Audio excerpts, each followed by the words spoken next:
So thank you so much for joining me this afternoon for Creatively Coping. My hope today is that we will explore some opportunities that are a little bit non-traditional in terms of centering ourselves and easing our mind. The thing that I find to be really effective in terms of thinking about critical thinking and applied experience is that sometimes by tapping into our most creative self, we are in a position where we can show up as our best self. So before I move on, I do want to remind everyone that this is a recorded session. That means that you may feel comfortable or most comfortable having your camera off. Please know that our chat is not something that is recorded. So if you have any questions, concerns, or thoughts, know that I will read those without saying the individual's name, okay? And you'll notice right now on our screen that we have not only a welcome, but you also have the materials that you'll need for this session. We're keeping it really simple. I just want you to have paper, and it doesn't have to be a fresh, clean sheet of paper. It can even be a corner of what you're already working on. Pencil, pen, crayon, anything that can create mark making. And I want you to have an open mind if that's possible. Any of the things that you have already come into this space thinking or feeling that you know, I want you to know that you can comfortably release those things and let's just enjoy an experience together. Okay?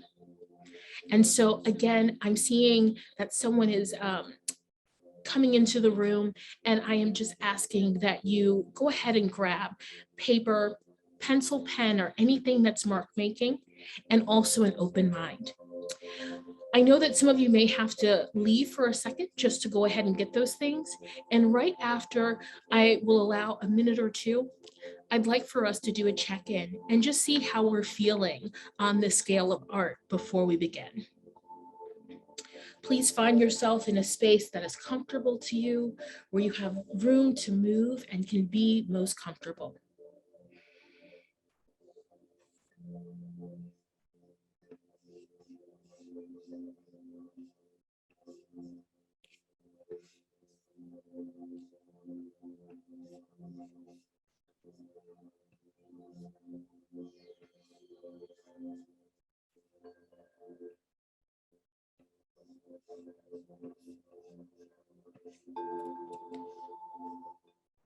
Perfect.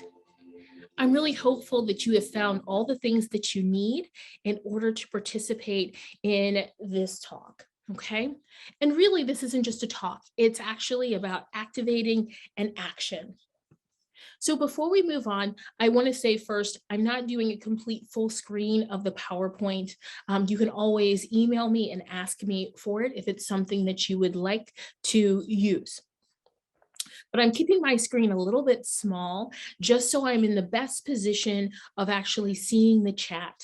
And I also want to be in the best position to be mindful where I can utilize some music and look at some of my other screens, okay? You'll also notice that one of the screens in here is camera on, white piece of paper, and you'll see my hands are in the screen right now. That is just another camera so you can actually see me as I walk through the activities as well. Please know that while I might be the person who is speaking the most in the room, that does not mean that I am an expert or have all of the solutions. I want you to tap into your creative solution and not think that I am presenting something better than you, okay? So if we will, let's look at this PowerPoint. And it asks us in the very beginning, on a scale of art, how do you feel today? So how are you feeling? I personally, and you can write in the chat if you will, I personally am feeling, I feel like I should feel like number one, Bob Ross, very confident and secure. I feel like I am more in the place of maybe 3. Oh, great. Okay, so I'm seeing someone else is right there at 1. So I'm really excited to see what it is that you're able to produce during the time that we have together. It is always great to be entering into a place very confident and secure in what happens next. Okay, so let me just introduce myself. My name is Christina Marsh. My pronouns are she, her. I am the Community Arts and Engagement Manager at Baltimore Clayworks. We're located in the Mount Washington area. And just so you are familiar with me, my education and background, I have an MFA, a Master's of Fine Art from University of Illinois, Champaign-Urbana. I also have an MA from University of Maryland of Integrative Health. And so really I have this amazing opportunity and awareness where I was able to, at a certain point in my career, stop. I was teaching college students and felt confident, but I also realized that the engagement that I was having in my classrooms was not the greatest. And upon greater reflection, I realized that oftentimes in my own personal education, very seldom did I have a professor or a teacher ever ask me how I was doing as an individual. My experience within learning and extending my education in health and wellness has allowed for me to think holistically of a classroom as a space full of individuals, and where Universal Design of Learning, UDL, is an opportunity to integrate choice. I also had the awareness that some of my students that were so capable were not being retained based on the different things that were coming up in their lives. Sometimes they were as large as personal or significant deaths that happened, and sometimes it was just based on a loss of income. Regardless, what I did know is that I had to change my teaching pedagogy to be more inclusive, to understand that my classroom was a community and every individual mattered. It is very difficult to put aside all the things that have happened to you and that have happened during a day to be present in a class. What I'm going to go over with you today are some strategies that I think will be really helpful for us to be best empowered to show up. So I want us to start out with shared vocabulary. This is something that's really important to me. So shared vocabulary is us understanding that difference between health and wellness, right? So health is the physical, whereas wellness is the multidimensional connection between several aspects of life. It's basically how we are able to integrate our physical, emotional, spiritual, intellectual, social, and environmental health.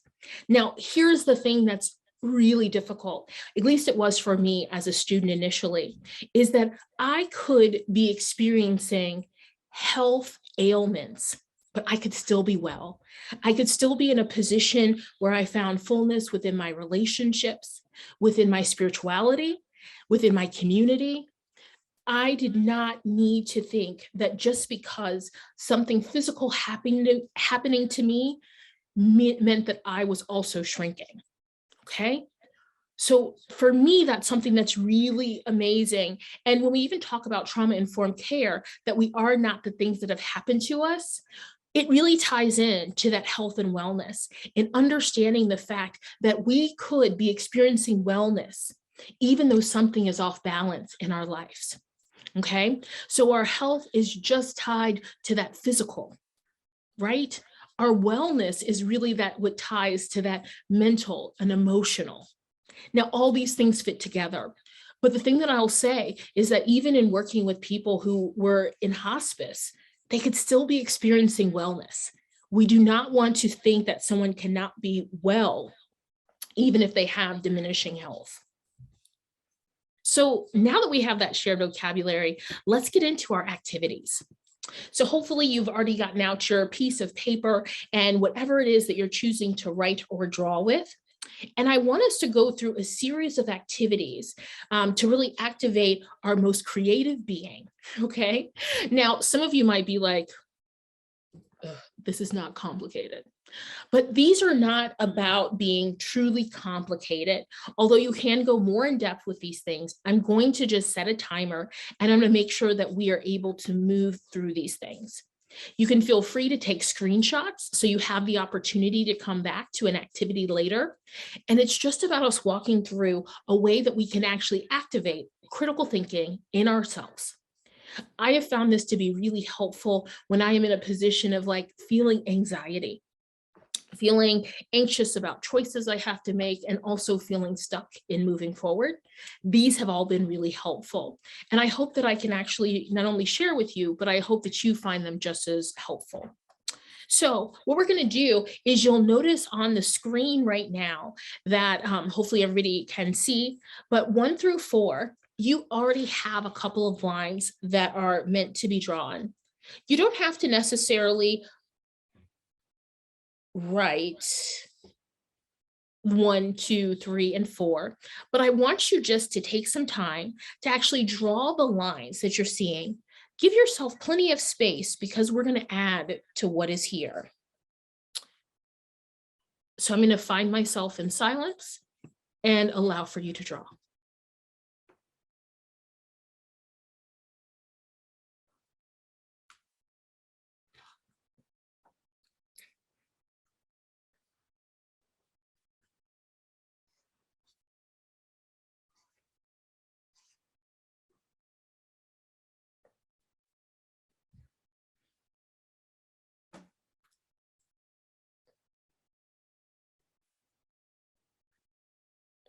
Okay, hopefully you feel confident in that mark making. And now we're going to move to our next slide. Is everybody okay with us moving forward? Yes. Perfect. Thank you. So your next step is you are going to add lines to what you already have in order to create an image. Now, the bonus would be if you're able to create a story about the images. That's complicated. Some of you may want to just take a moment and just start the drawing. I'll go ahead and do an example with this very first one. I could actually see this as being a sideways heart. And I think I might add to it by putting other hearts. I also initially, when I did this activity, I saw it as being a beak. And so I made like a really funny looking duck. But I want you just to work through all the different lines that we have, add to them. And I'm going to go ahead and I will utilize a timer. So I'm going to put about 3 minutes worth of time, and then I'll do a check-in. And we can, there we are. Then go ahead and start right now. If you have any questions, feel free to ask.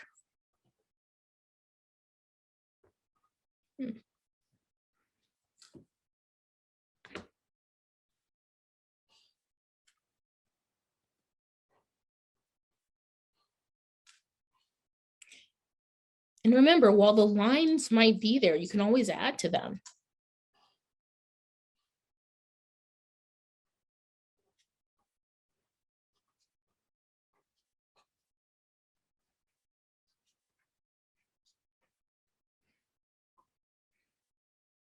I'm a stick person, so I'm drawing stick people, but it works.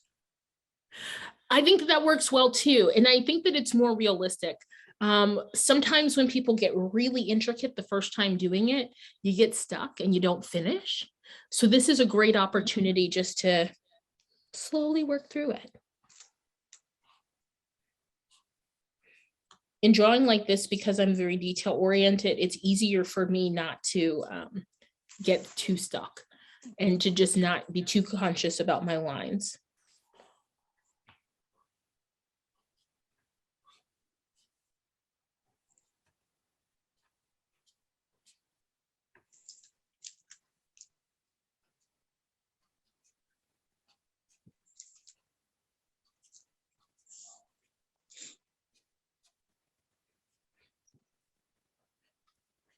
These are also really great activities to do if you're working with a young person, or I consider all of us young people. So in all honesty, this is helpful for me.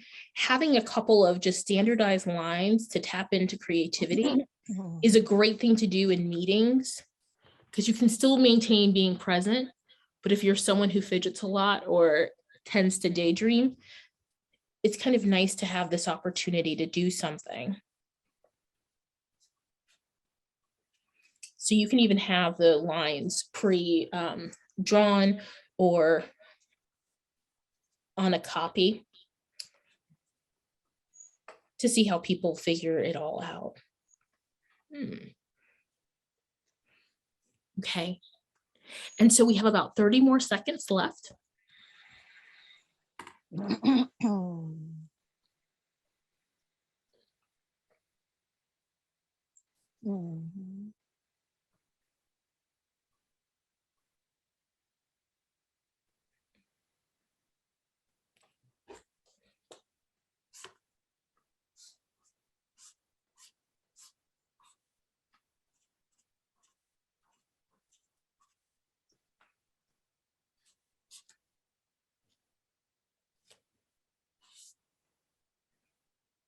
Mhm.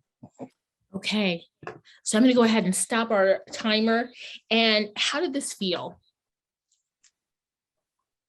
I found it very cathartic. It allowed me to really think, for myself, what I'm doing and where I'm going. Great. And so again, this is just like, you can look at these lines again and again and again and create an opportunity where you can continue to grow creatively. So what we're going to do as we're moving forward is a nice little balance where I'm going to have some things that we are drawing and then also some things where we're thinking. And so my question, you're going to be like, what? So what is this? What is what you see on the right-hand side? You wait a minute. You talking about in terms of the drawings that you put on there initially? No. So we could talk about what we see here, because I did try to make a story. Honestly, I started out with kind of these hearts, and then I thought about the second one as being a kite, and then it became a kite over our city, and then it became a kite that someone was holding. So I was thinking about how love kind of floats and it can be found anywhere. What did you come up with? Yeah, well, for me, I call it the greater or lesser than sign. So what I created was, the sky's the limit, and that I wound up doing a star that, we are stars, and the wavy line with the straight line. I wound up making, because self-care is essential for me. I lost my precious only son to gun violence, so self-care is essential. So I wound up seeing myself at the beach. I love the water, it's therapeutic. Then I drew a sun because, sun is essential for, vitamin D and your mental health. Yes. And so the other thing at the top right across from the greater and lesser than sign, I wound up making a home because to me, home is sacred. And then with the circle, I wound up having that family is essential, and I had a family gathered around, with smiles, because I find out I'm a very spiritual woman, and I find out Nehemiah chapter 8, verse 10, that the joy of the Lord is my strength. And so when we're joyful, we feel whole. And I think family is essential to share that with. Thank you so much. Not only was that such a beautiful sharing, but I could start to see exactly where you were going. Thank you. And I'm sorry to hear about your loss. I'm also happy to hear about your different ways that you cope. Yes, yes, bless you. Thank you. So as we're looking at this next slide, I'm curious what you're seeing when you look just on that right-hand side. Do you know what that's a photograph of? Yeah, it's an umbrella, but it's the spectrum of the colors of the colors, and I guess with the different colors, but also an umbrella in different shades. I think it's like a rainbow effect. Yeah, so it's an umbrella. I selected it because I thought it was really beautiful. And I think about those rainy days, right? And always wanting to see something beautiful. It certainly does hold symbolism in other ways in our culture, but I really did think I think about rainy days, and I do think about the time that eventually we see that rainbow. And so Actually, how do I we, have a lot of colors. Pardon me. I have a lot of colors actually in my kitchen is bright yellow. oh, Okay, and in my dining room, I have a fuchsia pink curtain. I have different colors, oh, in my home, and I just love to, radiate joy. I'm going on 58, God's grace in May, and I don't feel as though I honored a lot of time that I've been allotted on this earth. So even with the the passing of my son, I still, choose to radiate joy. So, I love a lot of color. I'm going to do my room in turquoise blue as we speak.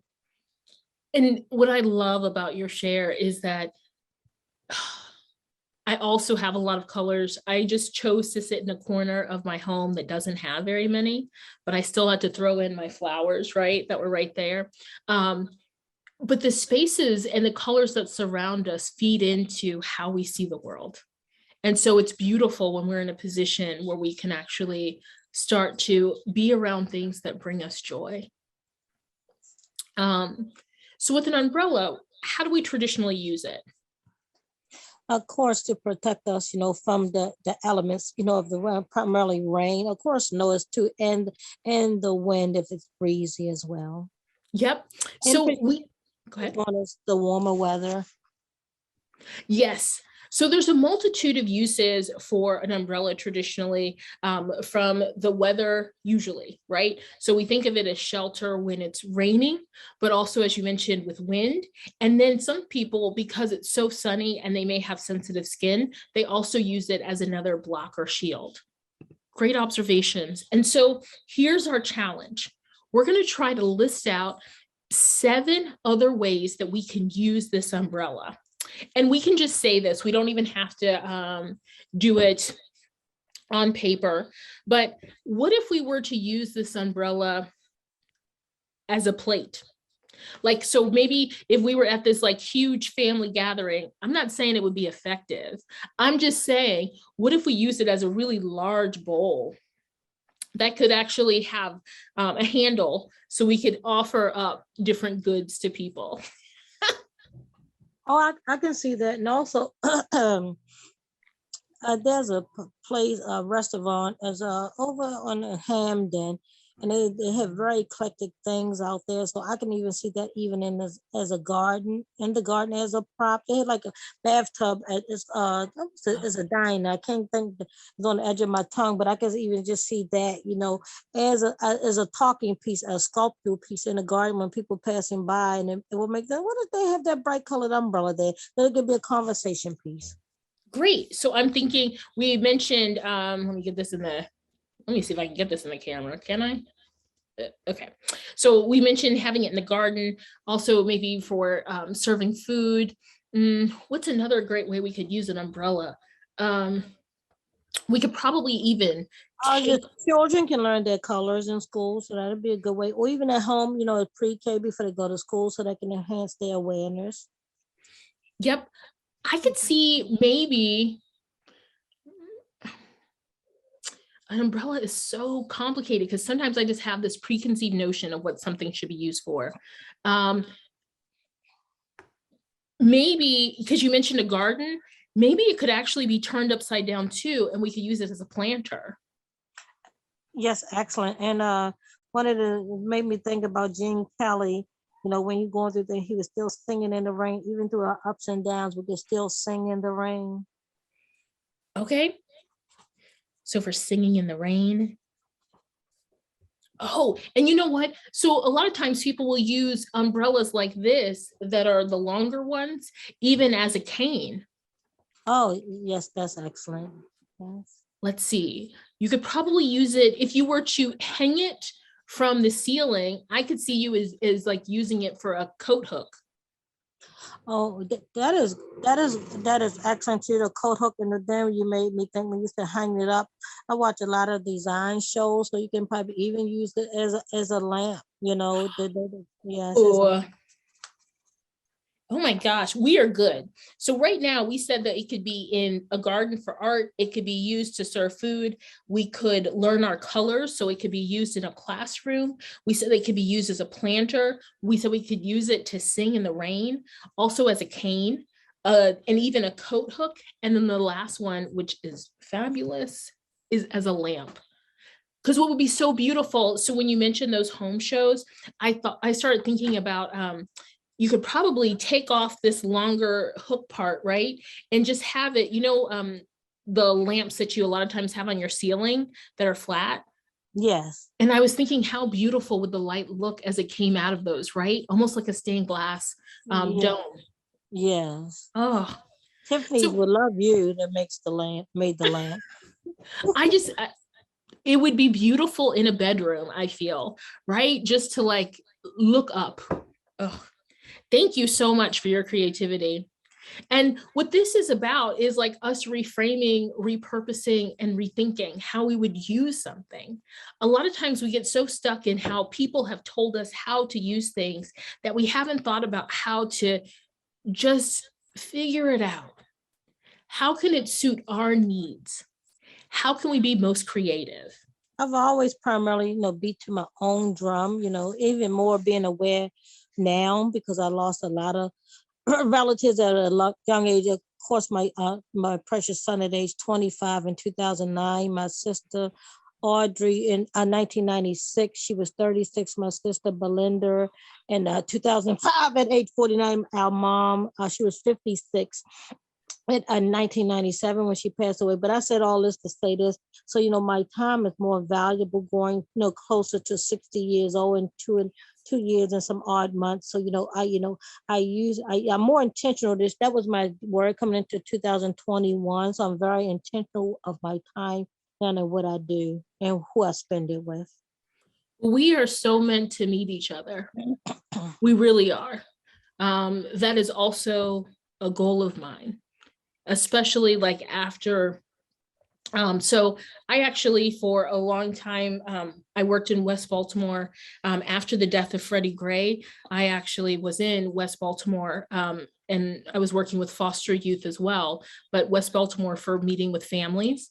Yes. And so I worked with Roberta's House in having some family grief groups. And I also worked with not only foster youth, but also their families, so they could best foster the needs of a young person who was grieving based on a family loss. So I completely hear you in the sense of intentionality and space and just really thinking about surrounding yourself, because the people that you have lost that you love are with you all the time. And to know that we're carrying them with us, it, for me, makes me very intentional in terms of who I spend my time with and the things that I take in. What's essential for me, and that's beautiful. Actually, I currently reside in West Baltimore. I was born in West Baltimore, and I have connection with Roberta's House, and and I started working with children when I was 13. So, like you say, I always ask the Lord to order my steps out of Psalm 119, verse 133. So, like you said, it was divinely, appointed that we would meet today. Yes, I agree, and thank you. So I want us to move into this next activity. And so what we're going to do is continuous line drawing. Now, continuous contour line drawing means that we do not lift whatever it is that we're drawing with off the paper. It's all one line. So the two examples that you're seeing on the screen, they didn't lift their pen or marker or whatever they were using up at all. Now we're going to challenge ourselves. This one's a little bit more difficult. And we're going to try to use one line to draw these things.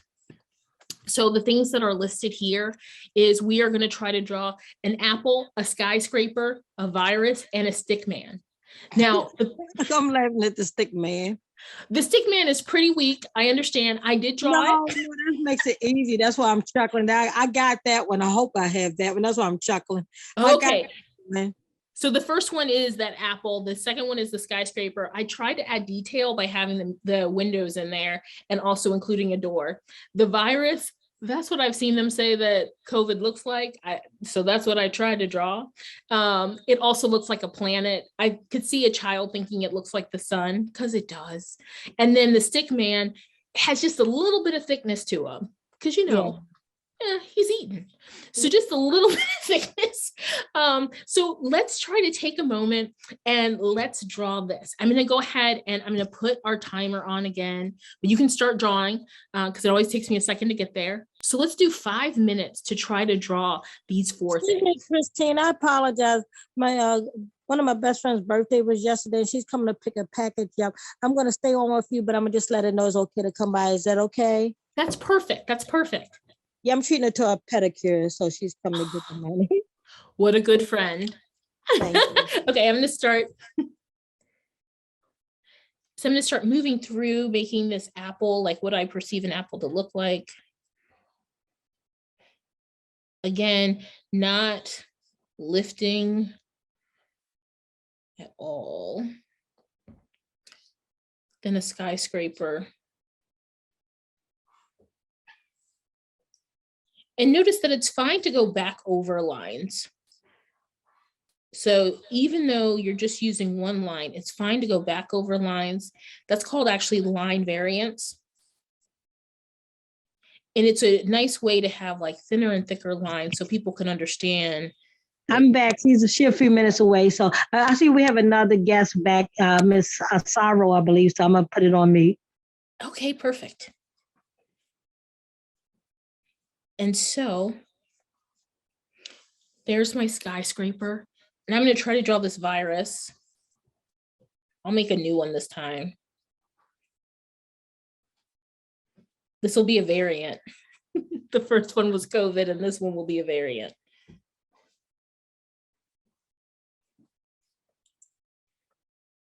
And then my last thing is going to be the sick person. Now I'm going to try to make him a little thick again. And I think, let's see, oh, let me move it over so you can see my.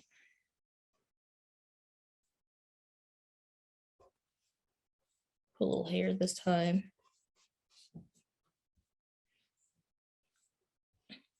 Let's put some arms. Some fingers. Okay, so here is an example of how you can actually just use a continuous line drawing. So just one line in order to show all the things that you're making. So very, very exciting. You're going to have me doing this at home because I love doodling. So this is going to be awesome. It is. It's really effective and it's fun. And it's a challenge mentally for us just to think about not picking up our pencil or restarting. Something that I think that you'll appreciate as symbolism is that we're not always in a position. I can see that yellow in your kitchen. It's beautiful. We're not always in a position where we can start over. So instead, this is about challenging you to continue from where you were. Don't think about starting over, just create those lines that you want. And so you can do this. It's really nice to do it with a pencil, because when you do it with a pencil, you are in a position where you can really show that line variation. I'm using a marker just so it can show it best on the camera. But you can look up continuous contour line drawings. Those are perfect for us to like draw our face, get an idea of the lines that make a whole. Now I'm going to move into. Christine, I apologize. I have to step away for a minute. I'll be right back. Okay.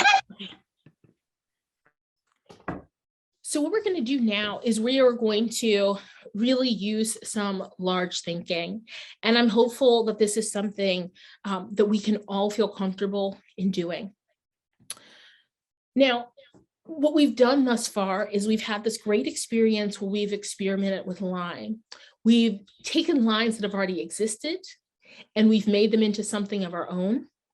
We then creatively thought through how we would repurpose an item that we know what its intended use is, right? So we've been able to go back and forth in our minds on how we would reuse something. And now we've created our own lines, but we had to use one line in order to create a bunch of different things that may have been a little bit challenging. But ideally, it just becomes more and more fun. So this one's a little bit heavier, and it's also important. So what I want you to do is I want you to recall 3 times in your life that things did not turn out the way that you wanted them to.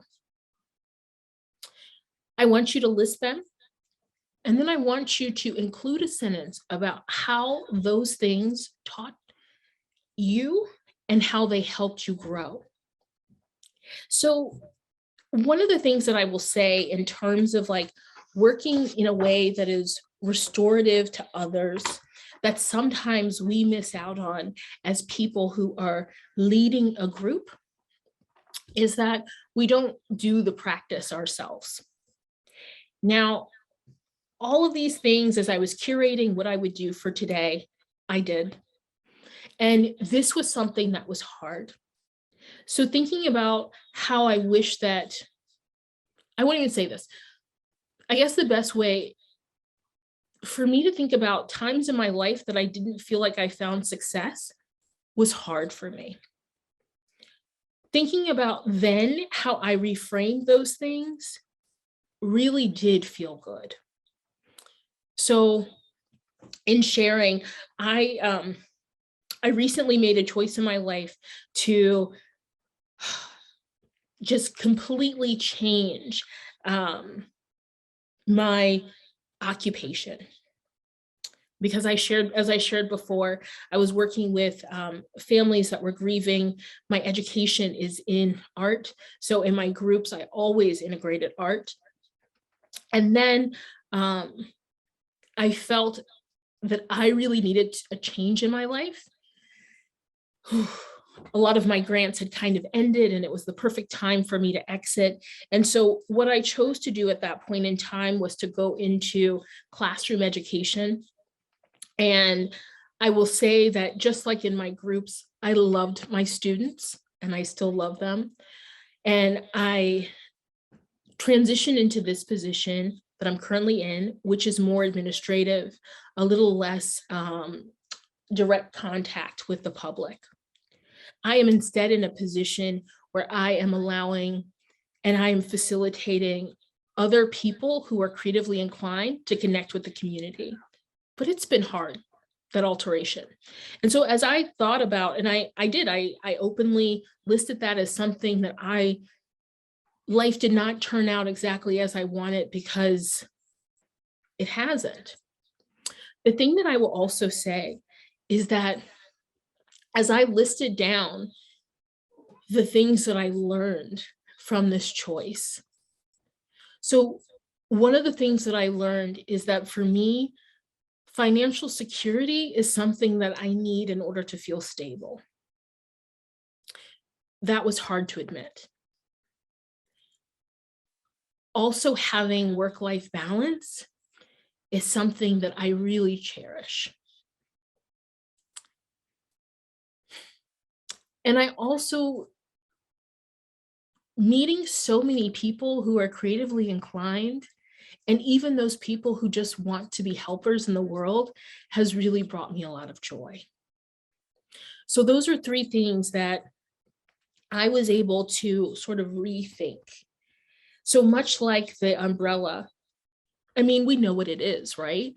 But how can we be repurposing our own thoughts, feelings, experiences, so we understand that, like, even the things that are unexpected, the things that are not exactly as we want or wish them to be, are still incredibly powerful. So my hope is, and I know right now people may not be in a position where they feel like sharing, but I'm going to put on a timer. And if 3 feels overwhelming, I want you just to think about 1. I did this exercise with one of my current interns, and it was so powerful because they chose not to just share the portion that they learned, but they shared also what they felt was a mistake. And the things that they shared, I'm not going to tell you directly, but it gave me so much joy, because really it sounded like a story of recovery as opposed to one of regret. So I am going to go ahead and just put the timer on. allow us to have time to think. I'm also going to turn off my other camera because now we're just kind of in a writing phase, okay? And I want you just to spend a moment to center yourself and to just think and really sit not in the mistake, but the things that we learned.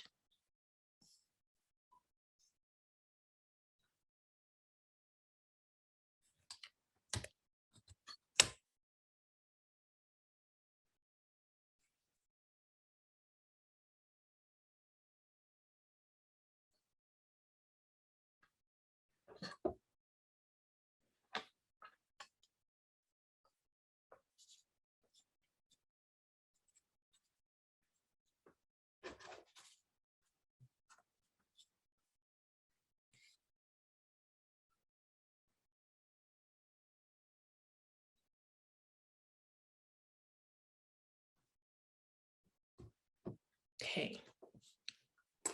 Now, technically, we only have 1 more minute left. So what I'm going to do is I am just going to ask, based on where we are in this moment, does anyone have anything that they'd like to share in terms of how they have grown?